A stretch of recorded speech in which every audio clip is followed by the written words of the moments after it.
Matthew chapter 24. Jesus foretells the destruction of the temple. Jesus came out and was leaving the temple when his followers approached him to show him the picturesque architectural achievements of the place. And Jesus told them, "Everything you now see, the hour will surely arrive in which not even one little rock shall remain upon another. All shall be knocked down and ruined."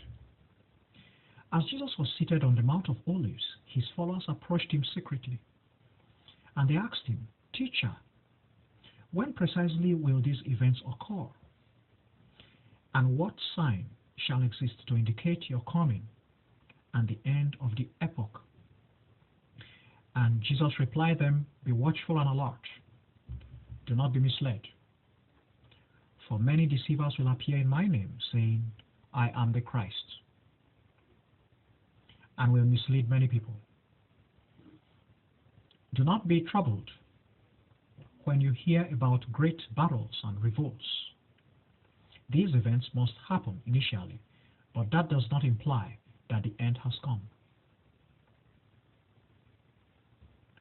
For one nation shall strive hard against another nation, and kingdom shall war against kingdom. There will be tremendous famines and plagues, earth tremors and quakes in many places. All these events are like the beginning of travail. They will arrest you and persecute you, handing you over to be penalized and awarded the death penalty, and you will be lauded by all nations because of me. At that point, many people will be wrathful and abandon their faith, betraying one another and lauding one another. Many false envoys shall arise and mislead the masses. Evil and wrongdoing will so flourish that the love of many humans will grow cold. But anyone who perseveres to the end will succeed and be saved. And these glad tidings regarding the monarchy will be preached throughout the world as a witness to every nation, and thereafter the end will come.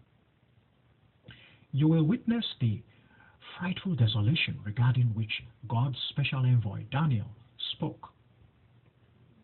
It will linger in the sacred area. Anyone who reads should grasp this. At that point, all who dwell in Judea must escape to the mountains, and whoever is on the roof of a building should not come down to pick any of his belongings from the main residence. And whoever is in the field should not return to take his garments. But woe betide the women who are expectant in those days, as well as mothers nursing infants. And beseech the Lord God that you will not have to flee during the freezing winter or on the Sabbath day. For at that point there will be woeful trouble, such as has never been since the beginning of the world to this present day. And there will never be any event quite like it again. But the Lord God has already lessened the total number of days. Otherwise, no man will be saved. But because of his chosen nation, the Lord God will lessen the days. At that point, if a person approaches you and tells you, "Behold the Christ," or "There," proceed and do not believe it.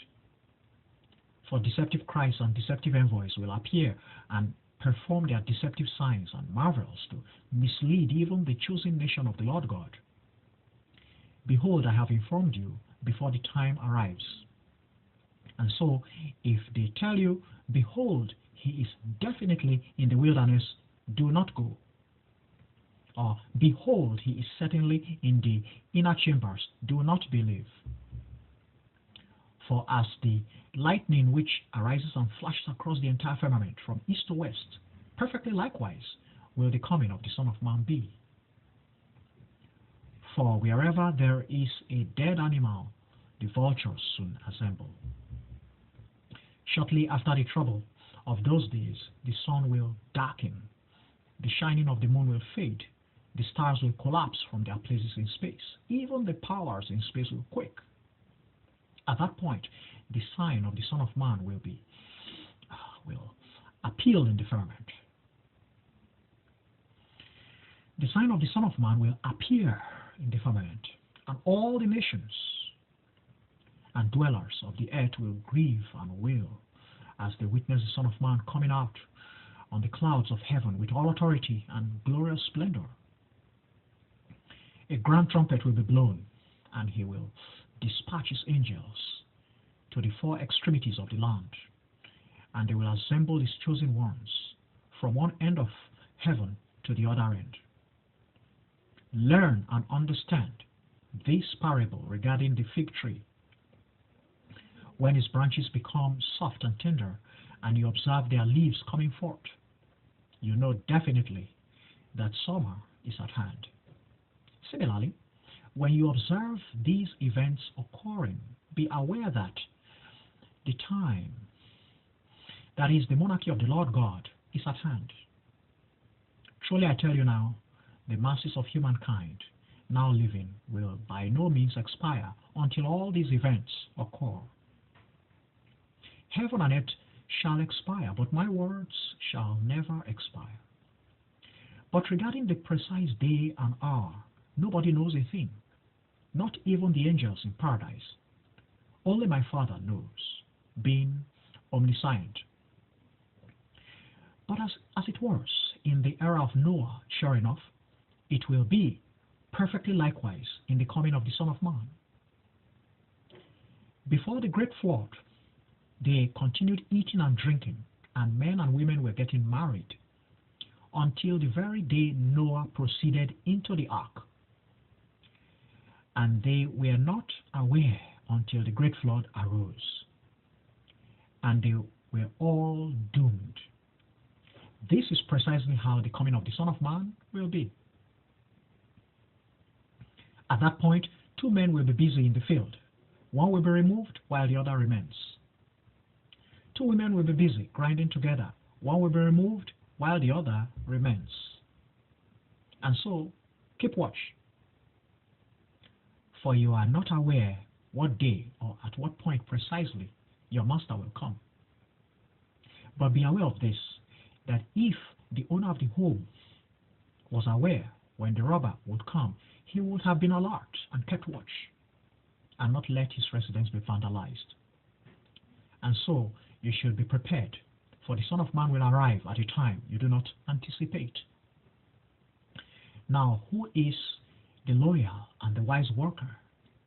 He is the man the superior will place in authority to govern the household and provide the rest of the workers their allotment of the sustenance at the right time.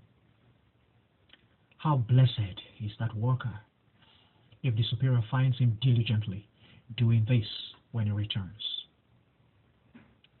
Truly, I tell you now, the superior will place that worker in authority over all that he has. But if that worker is an evildoer and thus tells himself that the superior is delaying coming back,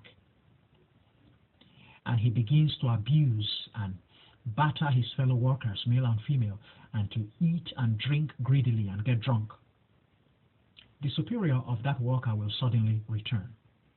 One day when the worker does not expect him, and at an hour he cannot imagine. The superior will cut him into pieces and penalize him fully with the hypocrites. There will be sorrow and wailing and grinding of teeth.